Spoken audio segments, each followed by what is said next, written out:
Good coffee. Got a good scald on it this morning. Hello, everyone. Welcome back to Morning Musings. My name is Don K. Preston. I am the president of Preterist Research Institute of Ardmore, Oklahoma. I do appreciate you being with me. Hope you had a fantastic weekend. Listen, before I get into my video this morning, we want to wish Godspeed to William Bell. He and his lovely wife, Leora, are probably, as I'm filming here, probably on their way to Ghana. Now, if you've been listening to Two Guys in a Bible on fulfillradio.com every Tuesday night at 6 o'clock Central Time, you know that William has already been to Ghana one time, done a fantastic job laying some groundwork for long-term growth, long-term development, long-term aid to the folks over there. It's just so exciting what he's doing. Well, guess what? He's going back, and William will be gone for a month. And, you know, my hope, my prayer, obviously, is, number one, for success in spreading the Lord's word. Number two, for good health, that they don't have any issues with COVID. And number three, that they can get back into the U.S. without having to be quarantined who knows where. So please have William Bell and his wife Leora in your prayers for the next month. As William corresponds with me and gives me an update on how things are going, by the way, while he's over there, he has been challenged to have a formal public debate at what is one of the largest churches in a place called Accra. And it is a Church of Christ minister who heard that he was going to be there, heard that he teaches covenant eschatology, and issued a challenge to me to debate him. And as I told William on the air last Tuesday night, that guy really probably has no idea what he's in for. I can just almost assure you he really does not know what he has done by challenging William Bell. But keep that in your prayers. And oh, by the way, that debate will be aired on Facebook. And as I get the link, and as it should be on allthingsfulfilled.com, and it will be archived there, I'm very, very sure. So again, you want to make sure that you be able to watch that debate. Now, again, before we get into the video this morning, I want to remind you, here we are. We're almost out of time in September 2020. You need to take advantage of my fantastic material special. We Shall Meet Him in the Air, The Wedding of the King of Kings, normally $23.95 plus shipping. The little book, Heaven and Earth Passed Away, normally $5.95 plus shipping. And my MP3 30-lesson study on Hosea, the source of Paul's resurrection doctrine, and the source of the teaching on God's marriage, divorce, and remarriage. Now, if you ordered all of these separately, you would spend $56.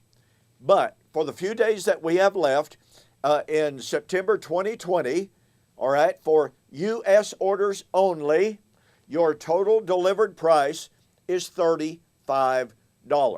Now, look, I've got to tell you, sometimes I wonder how I can do this.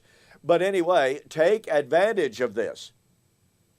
This entire doctrine, this entire theme of God's marriage, God's divorce, God's remarriage, and the new covenant bride is so critical for understanding biblical eschatology. And yet I can tell you, as someone who was raised in a paradigm that gave very, very, very little attention to it, this is critical. So go to my website, donkpreston.com, bibleprophecy.com, and there's a banner right up at the top for the September 2020 special, $35 total price, postpaid, all right?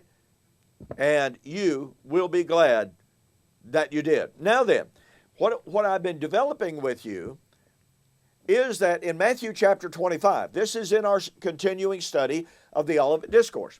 We are told that Matthew 25, 1 to 13, is about Christ's second coming at the so-called end of time. Now, that means that it is at the end of the current Christian age. It's at the end of the new covenant. Oh, wait a minute. If it's at the end of the new covenant, that means it's the end of Christ's marriage to the church. Because the new covenant is the marriage covenant. But you see, the Old Testament said that the new covenant would be an everlasting covenant having no end. How can we therefore even talk about the end of the current Christian age, the end of the new covenant? And yes, folks, if a time comes in which there is no more evangelism, there is no more teaching the gospel to all the nations who had never heard the word of the Lord, if a time ever comes in which that mandate is not being carried out, then that's the end of the new covenant. Because the new covenant is the mandate that after the day of the Lord, okay? Isaiah 66, after the day of the Lord, the survivors of that day of the Lord would go to the nations who had never heard the word of the Lord. They did not know the name of the Lord. They had never been called by the name of the Lord. And they would be invited to come into the new creation, which, by the way, very effectively destroys the Israel-only doctrine, who deny evangelism after the day of the Lord. They deny that the nations, any nation other than Israel, could ever have salvation, and yet Isaiah 66 is explicit. Evangelism after the day of the Lord, evangelism to the nations who had never known the Lord. I always did, period. End of the story. Well, anyway, so what we've been doing is we've been examining this doctrine of the coming of the Lord for the wedding. And I have shared with you how, in order to understand that properly, we have to understand that God was married to Israel. Well, Israel was divided. The 10 northern tribes became disobedient. And although God said, your maker is your husband, according to Jeremiah chapter 3, God wrote her a bill of divorcement. He divorced the 10 northern tribes. And yet, he could not divorce Judah and Benjamin because, guess what? Messiah had not yet come. That doesn't mean that Judah was not worthy of divorce. That doesn't mean that Judah was not worthy of being put to death. Because according to Ezekiel chapter 16, her sins were greater even than those of the 10 northern tribes. And so what I've been sharing with you is that the story of God's ultimate divorcement and the death of Judah, just like the 10 northern tribes had her harvest of national destruction, the loss of the kingdom. But you see, once again, the scepter shall not depart from Judah until Shiloh comes, and to him shall the gathering of the people be. Well, guess what?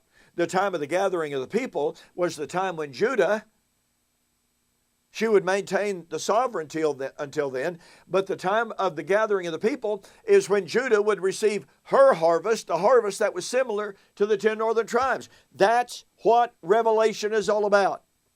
It is about the time of the judgment of Babylon. I have asked the question, who is this Babylon? And folks, I develop all of this in my book, Who is This Babylon? And the interrelationship between Hosea, the wedding, or the marriage, the divorce, the remarriage, the destruction of Judah. So go to my website and avail yourself of that book. I've shared with you last week of how this marriage contract context is found throughout the entirety of the book of Revelation. It is found in Revelation 16 and verse 19, in which the city Babylon, which was guilty of killing the prophets, Revelation 16:6.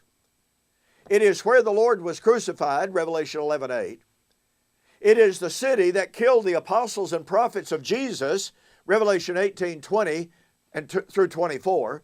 And folks, I'm sorry, there's only one city that ever killed the Old Testament prophets Only one city is where the Lord was crucified. Only one city is the city being guilty of killing Jesus' apostles and prophets. And that is not Rome.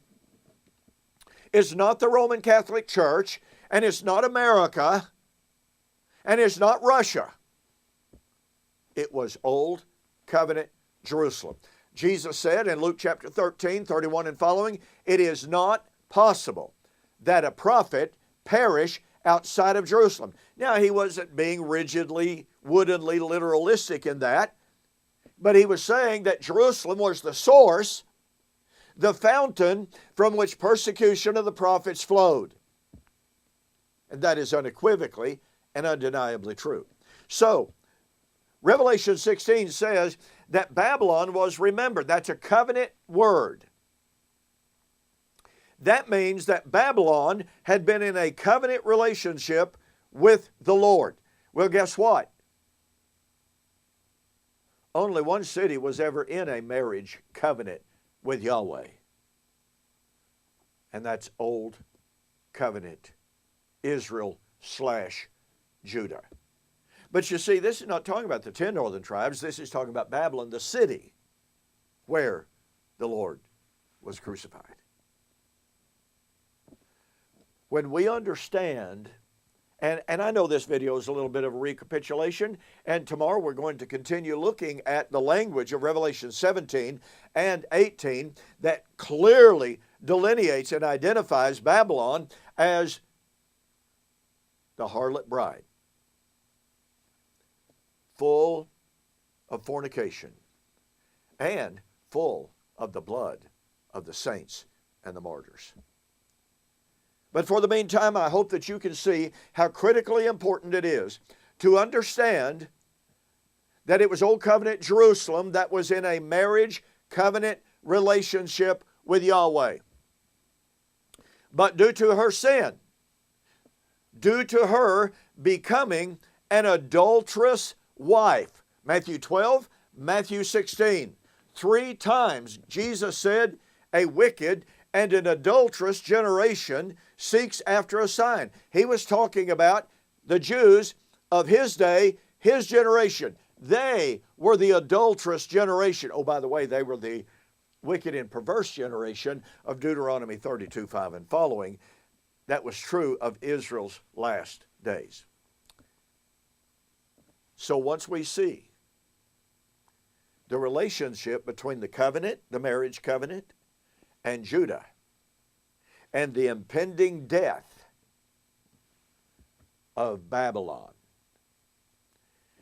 we can begin to see that just as God killed the 10 northern tribes, he was going to kill the 2 southern tribes, put an end to that old covenant, that old marriage covenant, and do and fulfill his word, Hosea 2:18, Jeremiah 31, 29 and following, Isaiah 55, on and on it goes, and he would make a new covenant with the whole house of Israel that would be unlike the old covenant, the old marriage covenant. In this new covenant, all men of all nations, as we've just seen, would be invited to come and to participate in the everlasting new creation. Hey, thanks for joining me for this morning's Morning Musings. Don't forget the September 2020 special. Take advantage of that while you can. Again, thanks for joining me. I'll see you on the flip side.